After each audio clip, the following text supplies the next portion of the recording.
Hello, everyone, and welcome.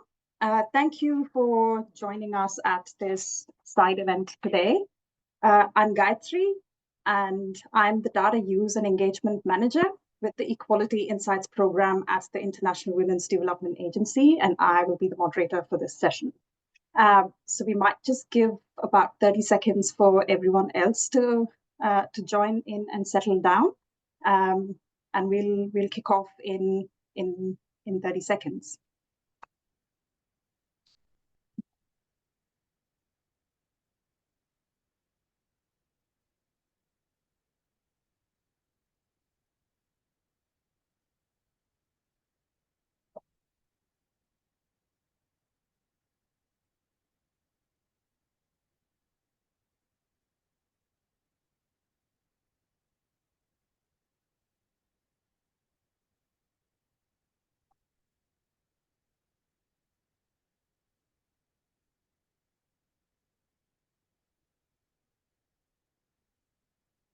Thanks again, everybody.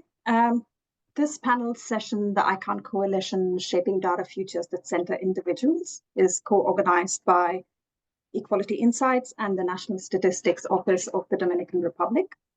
The side event will introduce the iCount Coalition and explore how this newly formed coalition is driving collective ambition toward a more inclusive data framework beyond 2030.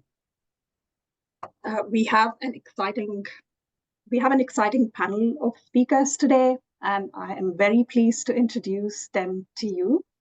We have with us Ms. Miosotis Rivas Peña, Director General of the National Statistics Office of the Dominican Republic, Mr. Lorenz, Research Manager with Open Data Watch, Mr. Jose Vieira, Executive Director at the International Disability Alliance, Ms. Valentina Contreras from the Global Initiative for Economic, Social, and Cultural Rights, and Ms. Jo Crawford, Strategic Advisor with the Equality Insights Program. Before I pass on to Jo, our first speaker, who will provide an overview of the iCount Coalition, I want to remind our audience that we have a Q&A function to post your questions to panelists, and we will try to get them towards the end of the panel session. Also, the UN website has this event going till 5:15 p.m. EST, New York time. However, noting time zones and busy schedules, we are keeping the session tight to 60 minutes. Without any further delay, wishing you go. Good morning, everyone, and thank you, Gayatri. I'm Jo Crawford, and I'm really pleased to be with you this morning. So the iCount Coalition was announced at the UN World Data Forum in Medellin in November 2024 as part of the Commit to Data campaign. The iCount Coalition is a new global initiative to activate and focus collective ambition towards a more inclusive data framework beyond 2030. So my job this morning is to briefly give you an overview of the coalition, what it is and why, and also to briefly mention the work of Equality Insights, which is the program that I work on and is a member of the coalition. The coalition brings together a diverse group of experts, policymakers, data users and producers covering all geographic regions and a wide range of technical specialisations and sectoral focus, committed to inclusion and visibility of diverse communities and contexts in data and evidence. We bring knowledge of what inclusion requires and roles and relationships that can help to realise it. The Agenda 2030 process identified the need for a data revolution to achieve ambitious commitments to people and planet, and the iCount Coalition is working to see this revolution realised, to realise a future where everyone is counted, included and visible in data. So why this focus and why now? So the statistical framework that was agreed in 2017 to assess progress on the Sustainable Development Goals focused on data that was already being collected with approved methodologies and substantial building global coverage, as well as some indicators for which methodology and standards were being developed and tested. So the emphasis was on collecting more data more regularly and moving indicators from Tier 3 to Tier 2, Tier 2 to Tier 1. Makes sense in all kinds of ways, but the focus on data already in use locked in past decisions about what it matters to measure and how. And given the historical neglect of gender data and inclusive data more generally, This approach has also limited visibility of lived realities. As a consequence, too much of the data used to make decisions about priorities and resourcing or to design policy and programs leaves out information about key groups. This has implications for insight.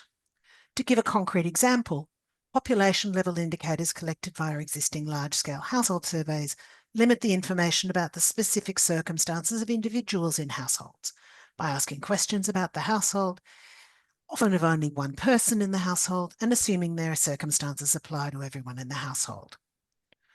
Widely used multi-topic surveys that provide data for SDG indicators sample women of reproductive age. Data from these surveys are used to estimate multidimensional poverty, which means those estimates exclude data about older women, a cohort that is particularly disadvantaged in many countries. This has implications for statistical adequacy and for action. Gender, age, disability, ethnicity, other individual characteristics influence people's opportunities and outcomes. So development data should help us see and analyse those differences to inform action. I mention this example because shifting how poverty is measured to assess the circumstances of individuals rather than households is a focus of the work I do at Equality Insights, which is a member of the iCount Coalition. And it's an example of the kind of measurement approach and innovation that will inform and animate the work of the iCount Coalition. It's a measure that was developed to measure in multidimensional poverty and financial circumstances at the individual level and include dimensions of life that people with lived experience of poverty say matter. Multiple households in a sample, multiple adults in a household are sampled to capture within household differences, where estimated 1/3 of poverty and inequality is found. And data can be disaggregated by gender, age, disability and other individual characteristics as prioritised and intersections of these. So it matters what kind of data you disaggregate. Measuring at the household level, which is the image to the left of the screen, assesses circumstances common to all household members or assumes the circumstances of one member apply to everyone. And when you disaggregate household level data, you can estimate the number of households that are poor, the number of people living in households that as a whole are poor, and the gender composition of households classified as poor on other definitions. But when poverty is measured at the individual level at the right of the screen and multiple members of the household are asked about their situation, you can see circumstances that are shared across the household and experiences that are particular to an individual. For example, their influence over household decision-making, perceptions of safety, and hours of unpaid care. So both what and how we measure matters for our ability to see lived realities in data.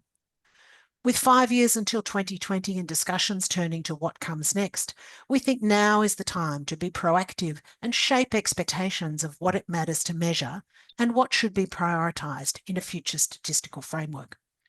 We have the opportunity to bring the growing focus on inclusion, intersectional insights and people-centred approaches to data into the heart of measurement. Inclusion in data was a core theme of discussions at the last IAEG SDGs in October. It's a focus of many side events at this Commission session and of a range of other initiatives. Inclusive data is important both for good statistics and for good policies. And we've seen from history that purposeful, proactive action works. The iCount Coalition takes inspiration from the leadership of the Republic of the Marshall Islands, which formed a high ambition coalition in the lead up to the UNFCCC negotiations ahead of the Paris Climate COP. That coalition used processes such as relationship building, small meetings of progressive groups that had potential to reach common positions and act together on strategy to galvanise a broad coalition in support of strong climate outcomes.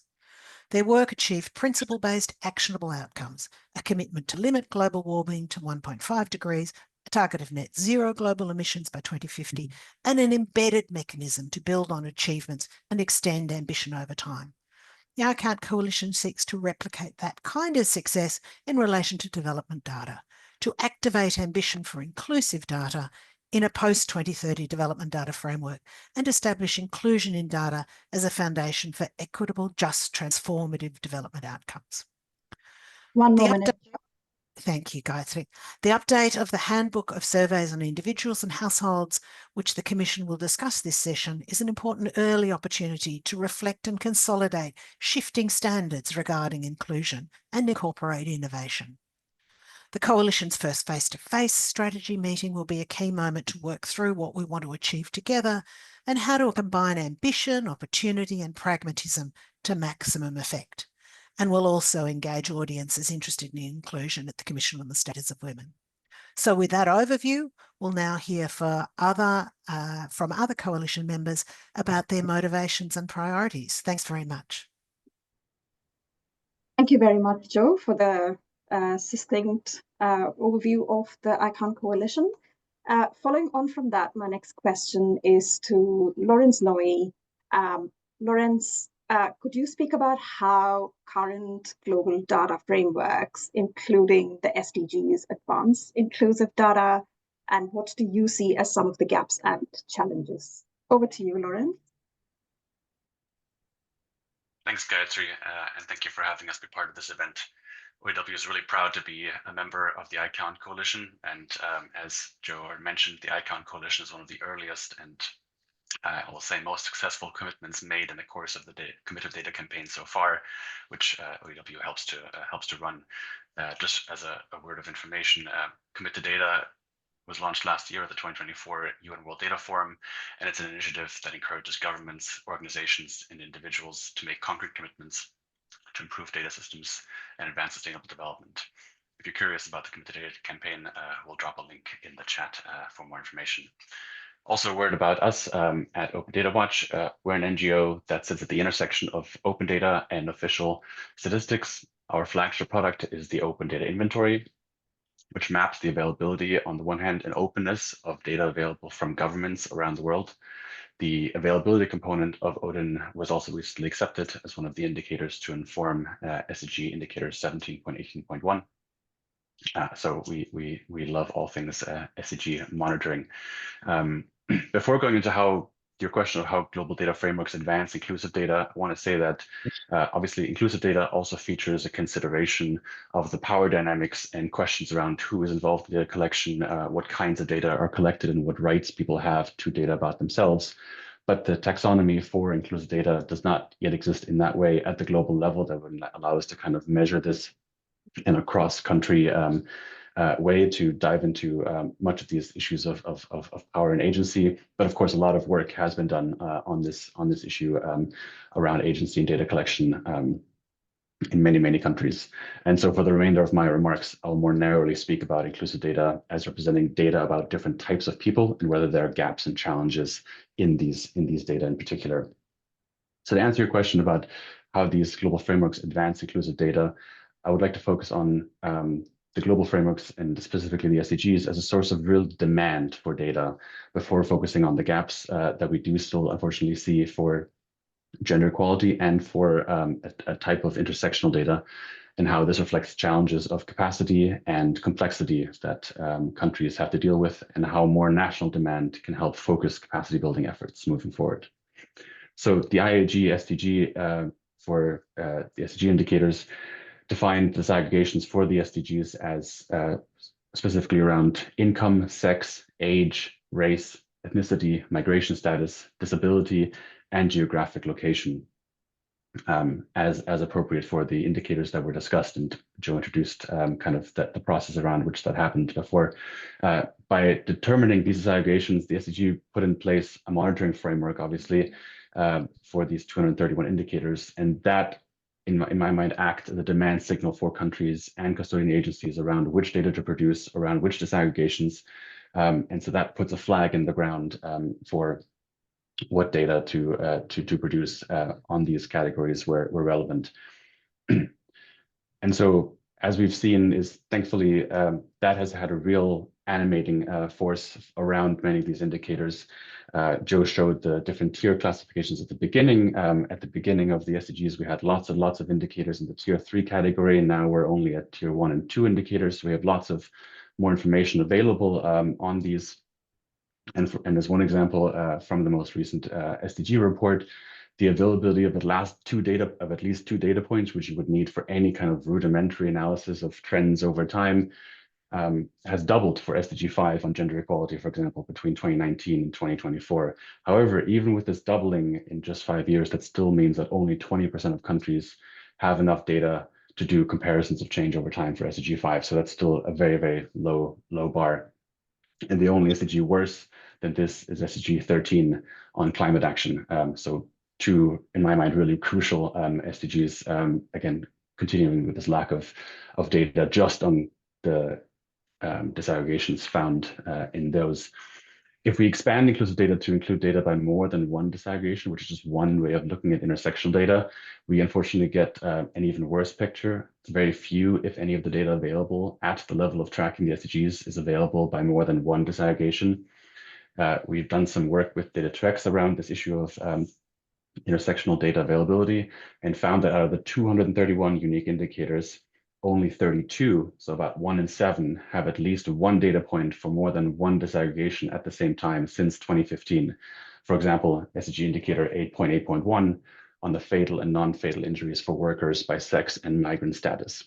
Again, I want to emphasize how low of a bar that is to have, in the last 10 years of data, basically have at least one data point with two disaggregations, representing two disaggregations.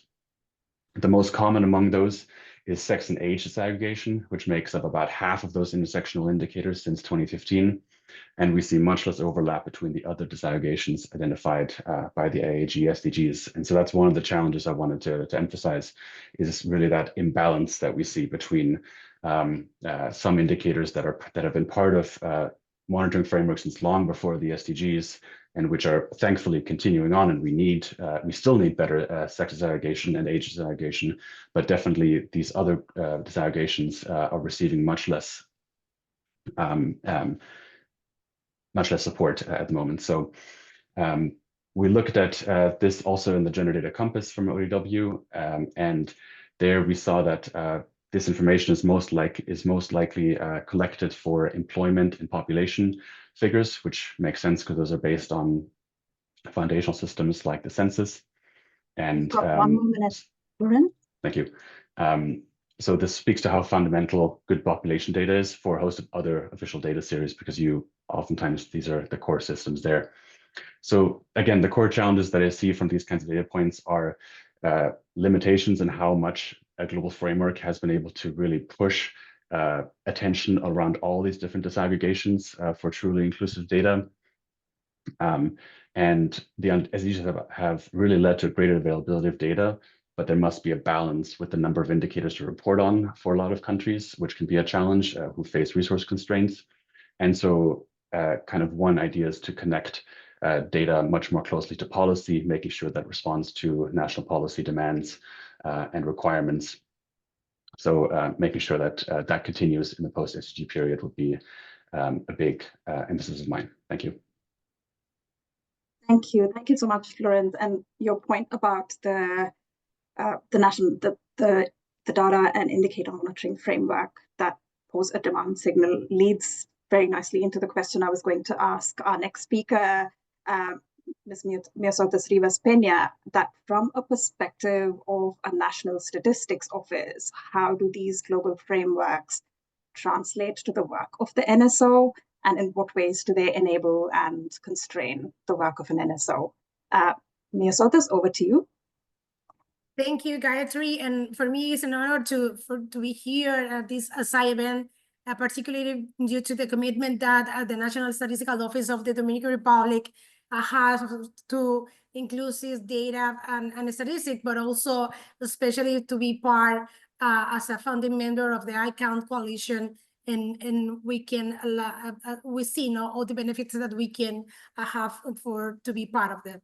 Regarding to the questions, in the case of the National Statistical Office of the Dominican Republic, I think that we can identify three main ways in which the global frameworks are translated into the word that we do, but also the framework of the word of all others national statistical office.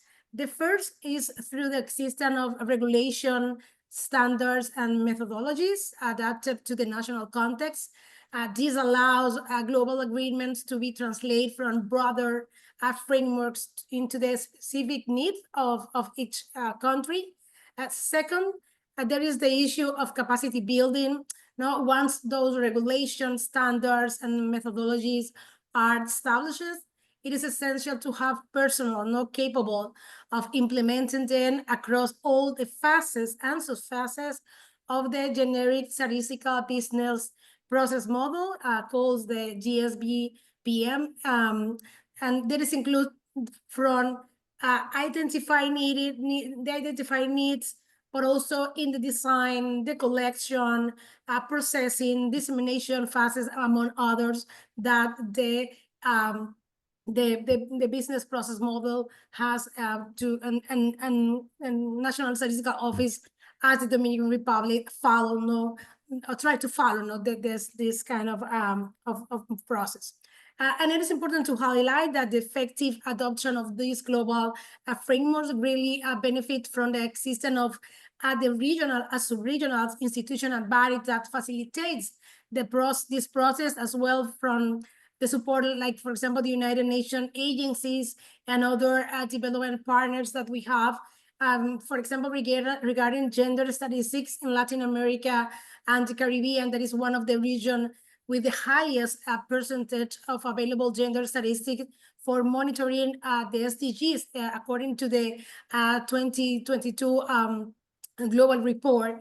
The existence of the bodies such as the Statistical Conference of the Americas or the Regional Conference on Women in Latin America and the Caribbean has enabled to development of regional standards and methodologies which have secondly being implemented at the national level.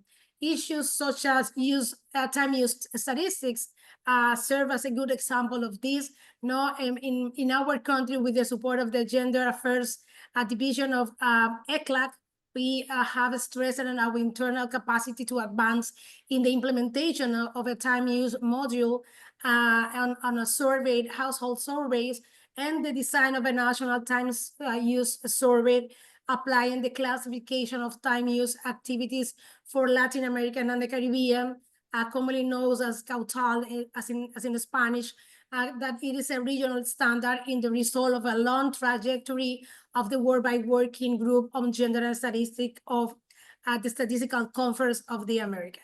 And just this is a concrete example, but also we have other examples working on adoption, a global framework that facilitates inclusion, include those related to disability statistics that we adopt from the support of the short module of the Washington Group of Disability Statistics, or ethno-racial variables that also with the support included with the civil society, that is pushing for this agenda in the Dominican Republic. So we are adapting those a global framework or regional framework to our work.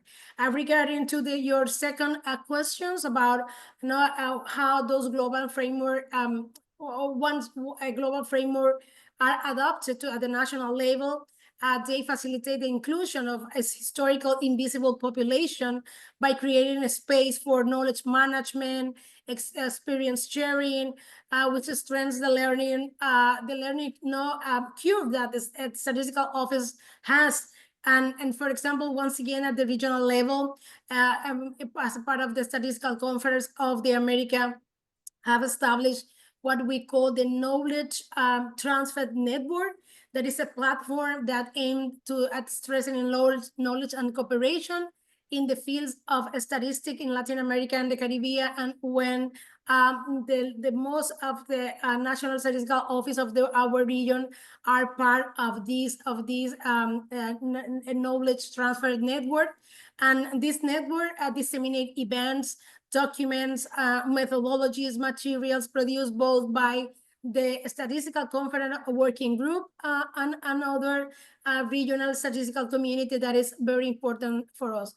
Additionally, it fosters exchange through communities of practice, and which currently we have 5 thematic areas that include population and housing census, sustainable development goals, women leaders of a National Statistical Office, measure of current society, and the last one that we launched last year, that is the LGBTQI with the support of the IDB.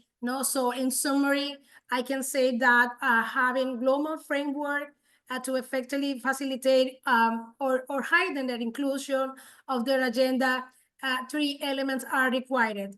Regulation, standard, and methodologies adapted to the regional and national realities, capacity building, and a mechanism that facilitate knowledge management. Is the ones that I think that could be support the inclusion or not inclusion of those issues in our agenda. Thank you. Thank you, Miosotis. It was excellent to hear from you about how the NSO and the data producers translate the global framework and providing concrete examples of what is needed to bridge this gap. Our next 2 speakers will focus on the data users side of inclusive data. And I want to pose my next question to Mr. Jose Vieira. How do current global data frameworks represent the realities and needs of people with disabilities? And how do you operationalize the current frameworks and for your advocacy and processes? Over to you, Jose.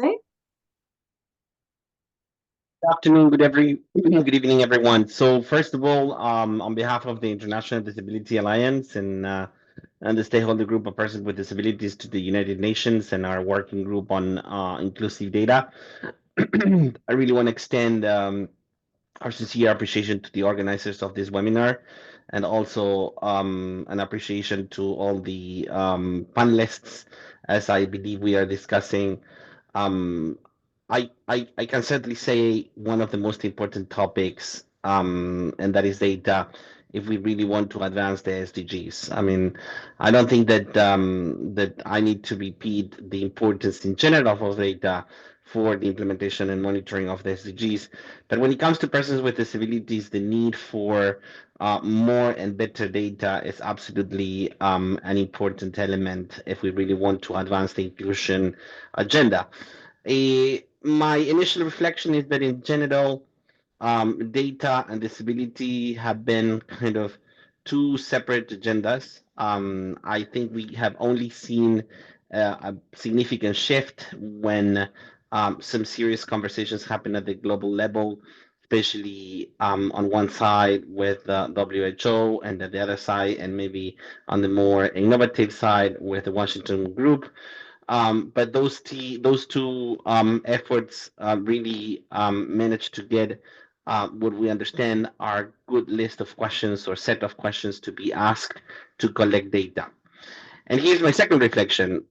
We first needed good set of questions in order to make sure that what we are asking for and what we are collecting in terms of data is useful. But of course, the fact that we do have good set of questions does not mean that the work is done. Actually, it gives us a bigger responsibility to collect more and better data. Over the last 2 decades, we have seen an increased interest of governments and UN agencies and other stakeholders to collect data, but unfortunately, in many cases, the methods and the methodologies to use to collect data were not unified, preventing us from using the collected data to compare and to for scalability purposes or for simple comparability purposes across different countries, across different societies. The second thing is that clearly the data that has been historically collected around persons with disabilities has always been too general without going into too many details, preventing us again from having accurate information about the intersection between disability and employment, disability and social protection, disability and inclusion, disability and access to health. So while we see a significant increase in how we collect data, I think there's still a lot to be done when it comes to specific data collection for persons with disabilities and about persons with disabilities. Of course, and this is maybe the most concerning piece, and we should pay as much attention as we can, is that over the last couple of years, we have seen that there are multiple governments and some stakeholders who in the past used to collect data are now kind of saying either it's too expensive, it's too complicated, but we are seeing somehow a decrease in the interest and in the responsibility of governments to collect on the data of persons with disabilities. As you can imagine, if we cannot keep the same level of collection of data, if we cannot keep the same level of disaggregation of data by around persons with disabilities, all what we have done so far would not be useful, because we will not be able to continue comparing data across different time periods or across different regions or across different countries. So I think in general, stopping to do anything is definitely a missed opportunity, but when it comes to data, it's basically missing the opportunity to continue doing the work that we started a long time ago. But I would like to add a couple of more things that for me are not just part of the description of the current situation, but also maybe a way forward or a bridge to take us to what we can do, right? Because clearly we, organization of persons with disabilities, permanently advocate for more and better data, but we also acknowledge that sometimes government do not know how to collect data. They don't know what is the strategic use of data that we can collect for persons with disabilities. There are many governments and stakeholders who believe that still disability issue is just a matter of the Ministry of Social Affairs or the Council of Persons with Disabilities, and not a cross-cutting issue or topic that should be discussed mainly in the National Statistics Office or in Ministries of Finance and Ministry of Planning, and any other ministry in different governments, right? So I think we need to definitely advocate for better data. We need to advocate for the clear, sustainable, and politically led strategy when it comes to data collection. With that, we also need to create spaces for capacity building, organization of persons with disabilities and other civil society organizations. We are willing to collect more data, but we are sometimes lacking of the skills, lacking of the knowledge, lacking of the financial resources, technical resources on how to advocate for more data and to collect data. And the very last thing that I would say is that I do believe that there is a great opportunity on citizen-generated data. In the case of persons with disabilities, in the case of the disability community, many organizations of persons with disabilities are what we call the meeting point for persons with disabilities. In general, persons with disabilities go to organizations of persons with disabilities when they face issues in accessing jobs, in accessing education, etc., etc. So the amount of information that organizations of persons with disabilities are collecting through their registries or through their data management system in terms of persons with disabilities can definitely be a great asset and a fantastic contribution in this world of disability data. In closing, and once again, thanking the opportunity to the organizers, and I know that we have some more questions. I think the concrete summary of this intervention can be we are glad to see some good and sustainable progress. It all depends on the political will of governments. I think we need to systematize the collection of data, and that can only be possible if we harmonize the use of data, the advocacy for better data collection, and basically trying to include as many stakeholders as possible. Thank you. Thank you very much, Jose. That was an excellent summary of the gaps, what needs to be done, and the bridges that need to be built with the different disaggregated data and the depth of data that needs to be collected. I will now pass the mic to Valentina with this question about what do human rights frameworks tell us about why inclusion in data matters. Over to you, Valentina. Thank you, Gayatri. So first of all, thank you for the invitation, participating in this panel, and thank you for all the panelists and also the people who are attending this conversation. So what I want to try to do today is give an overview of what inclusion in data comes from a human rights perspective, but specifically from an economic, social, and cultural rights. So the first thing that I wanted to share with you, very in line with what Jose said recently, is that data and human rights actually works for many reasons. The first one, of course, is for implementation. So it brings theory, human rights and theory to practice. Well, clearly stated and carefully targeted policies, it helps us to monitor what states are doing regarding human rights. Also helps us to understand the problems and shortcomings of each reality, and especially it helps us to adequately allocate resources. But from a legal perspective, there's also usage for this data. So it helps us to monitor rights enjoyment and covenant conformity in the case of the universal system, but also it helps us to monitor the progressive realization of rights from the state and non-state actors who are doing their own share. And finally, it also helps us to differentiate systemic violations of rights from individual or particular cases of violations. Politically, it also has usage. It helps the public scrutiny and actor accountability. It also helps the movement to be strengthened to their advocacy efforts, and also helps individuals to have rights entitlement and also potentiate their agency in terms of rights. And finally, but not less importantly, it makes realities visible, and that's the point that we are talking today. So it helps us to identify characterized groups, but also to find new approaches and solutions for their own realities and how the rights that are entangled in the covenants can actually be brought to life. And in that sense, data helps to make human rights evolve and adapt to the situations that are happening. So as the iCount Coalition says in their mission, data is more than just numbers, but a powerful tool for social transformation and positive change. Secondly, I wanted to share with you some evaluations from the Committee of Social-Economic the Committee on Economic, Social and Cultural Rights from the UN.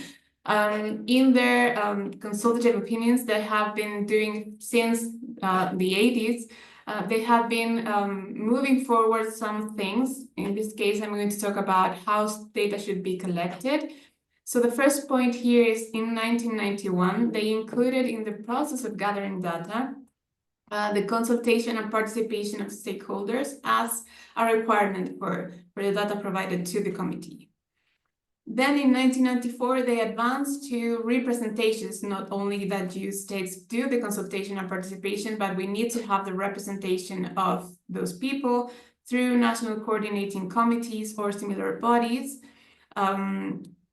But then again, on 2000, they added process requirements. So how these processes of representation and consultation should be not only participatory, but also transparent processes.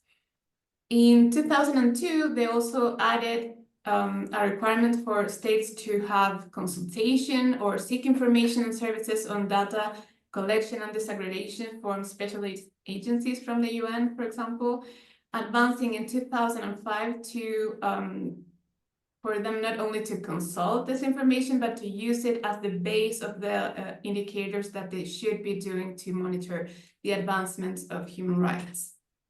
In 2007, also the committee included some specific requirements for these indicators in their own substantive elements. For example, in the case of social protection, of social security, were included elements of both rights, also the disaggregation of prohibited grounds of discrimination, but also considerations for migration, for example, to cover all residents of a territory, but not only citizens. Then on 2016, they also added a very interesting point that data collection should respect human rights in their process itself. So, for example, in the case of health, confidentiality or personal medical data should be protected, but also there should be disaggregation of data by sex and other relevant grounds for health issues.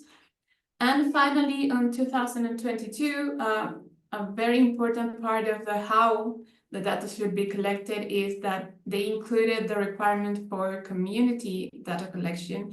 So it shouldn't be only taking data from the communities, but taking the data with the communities themselves in the process to have this inclusive and participatory process. And regarding the production of inclusive data, I wanted to share some things that were touched upon from the other panelists, but in 1989, the general approach from the committee was actually to have like this very broad perception of data, where they said you should have states, you should have aggregate statistics for us to know what you're doing.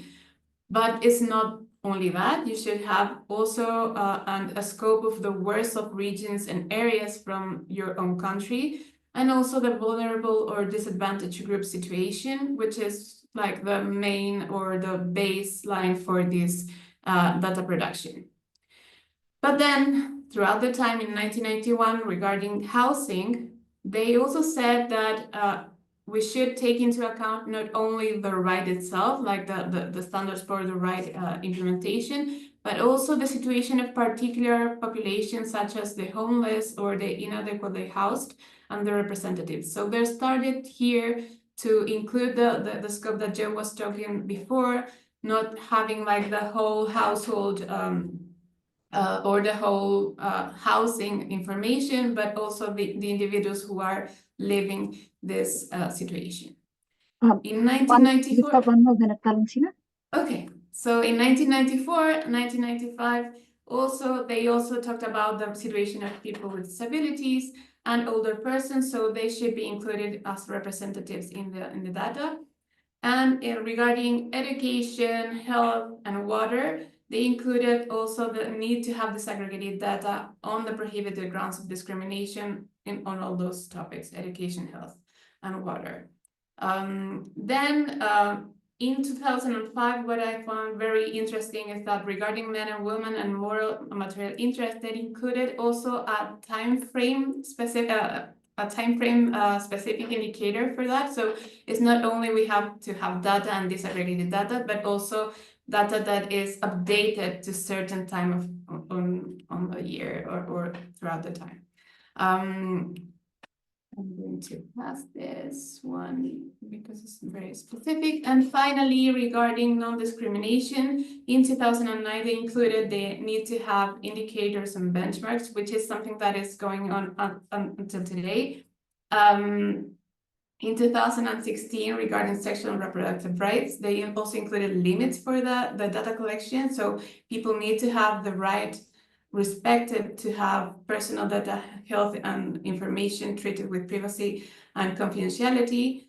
And in 2016 as well, workers in informal economy were also highlighted as a specific group to have in mind, which is interesting, particularly for me, that I am the focal point of the care economy and the care society. And finally, in 2020, regarding science, they included this intersectionality perspective on persons with disabilities in regards to science.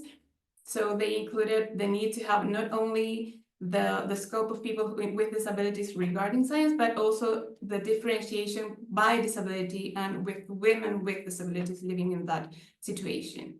And finally, in 2022, regarding land, they also included the participatory monitoring mechanisms from communities to be a specific group to have in mind when societies have a specific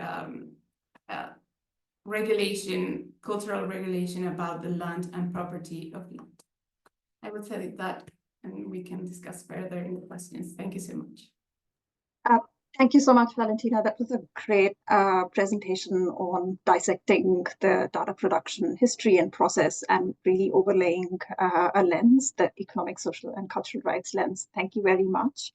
In the remaining time, so we've heard from our panelists about what is needed to connect the global to the national global frameworks, to the national statistics offices, and we've had specific instances of gaps and what is required from the data users. So we our speakers spoke about attention to regulation, capacity building, having a cross-siloed approach. So with all of this, I want to move to the next section and say we know that inclusive data requires a focus on both what we measure and how we measure it. So I would like to invite each of our speakers back to share one key priority that is motivating your engagement in the coalition, and it could be a what or a how that, if addressed, would contribute to a more inclusive data framework post 2030. I will start with you, Miosotis. Yes, thank you. Now, since the iCount coalition objective is to ensure an ambitious post-2030 global development data framework that measure what truly matters of the inclusive realization of the right of development, not for all, a key priority for our National Statistical Office in participating in this coalition is to receive support in addressing the outstanding challenge related to data collection, quality, and accessibility that remain after the 2030. We know that all the goals of the SDG are not being achieved for the 2030. So we need to continue with a collection and producing information. And this will be ensure a more precise and timely measurement of progress towards sustainable development. And additionally, it helps to consolidate the progress by analyzing past achievement. We think that by doing so, a data framework, we believe that the production will become more inclusive and innovative, stressing data disaggregation, incorporating non-traditional data resources, delivering new technologies, and increases the use of citizen-generated data, as Valeria was telling us that it was like that from the 2022. This focus on community, the work that community also can do it with the produce of information, and to achieve this, we think that the coalition particularly is crucial also to continue stressing the cooperation mechanism for data exchange and resource mobilization that aimed at providing statistical infrastructure. This framework should promote a strategic partnership. That's something that we think that we're going to that is one of the main intention of the coalition, bring together government, international organizations, private sector, academia, and communities, while also including strategies to ensure a long-term resource allocation. Thank you. Thank you, Miosotis. Jose, can I pass on to you to speak about one point of motivation and a call for action, if you will? Yes, thank you very much. So we always try to be very pragmatic and really call to action. We know that there is a lot to be done. There is a lot to advance and to keep promoting and keep developing.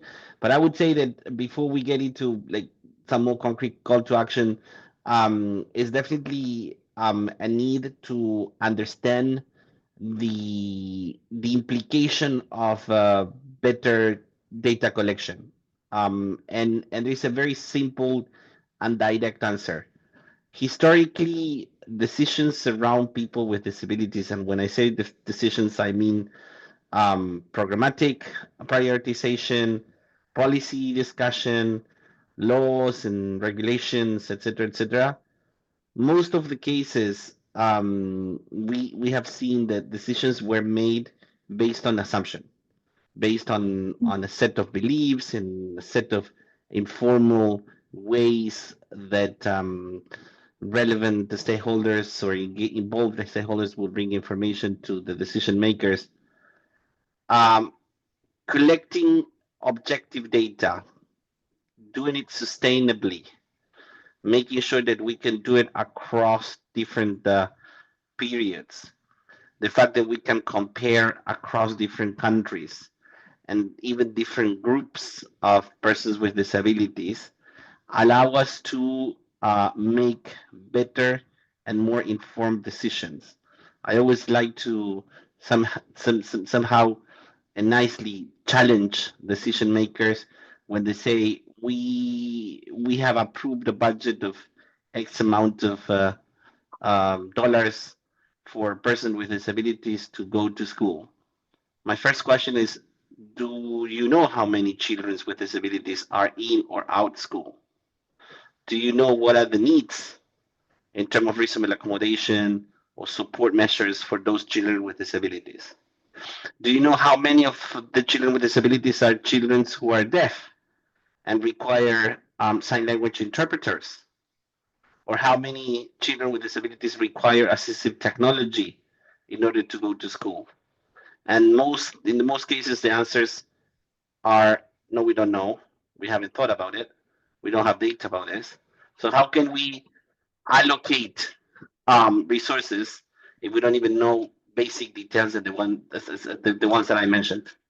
So in general, what I'm trying to say is that we need to understand the implication of good collection and the need for better collection, capacity building, and making sure that we are clear on the different roles and responsibilities across the different stakeholders. Thank you. Thank you. Thank you very much, Jose. Valentina, I will pass on quickly for your reflections. Thank you. So I would say that for us, one thing that we have identified is that there is a bridge, a disciplinary bridge between law and statistics. So one interest is for us is to bridge that gap between both. So that could help us to build better data with better policies that are led by human rights. So data collection is actually not neutral. So we need to have data that is collected for human rights objectives. And that's our main interest in here. But also to have better policies, better allocation of resources, as Jose said, not only for the states, but also for civil society organizations and other stakeholders to be pushing for the advancement of human rights on states, but also outside them.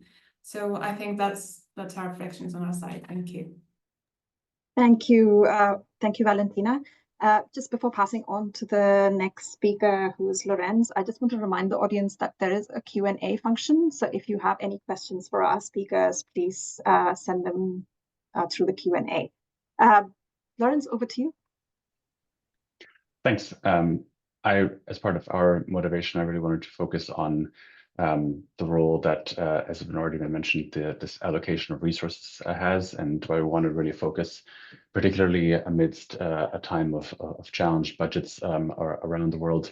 We want to make sure that we continue to shine a spotlight on the need for better financing for inclusive data. As I mentioned, the SDGs have acted as the demand signal, but we have so many gaps still, both in the different disaggregations that are available. Again, one way of doing it is to obviously have more of that demand signal live within the countries themselves, together with this global signal that's coming from international frameworks like the SDGs. But of course, all of that to implement it will take better funding for inclusive data systems. Will actually put the data collection into action. This obviously can be done both by country governments and international donors where appropriate. This would focus on kind of core instruments that produce data like censuses and household surveys and admin data, but also to do trainings for staff to for example, incorporate awareness of gender bias into their trainings. And we know that that's just one area that, again, consistently is not funded to the required levels, because we keep seeing those same gaps in the availability of data. So we definitely want to be a voice and continue to be a voice moving forward for better financing for data, while recognizing that it's not useful necessarily to think of financing only for inclusive data as one block separate from these other, for example, social and demographic statistics, because that's not how countries themselves, nor donors, or really anyone kind of thinks about this.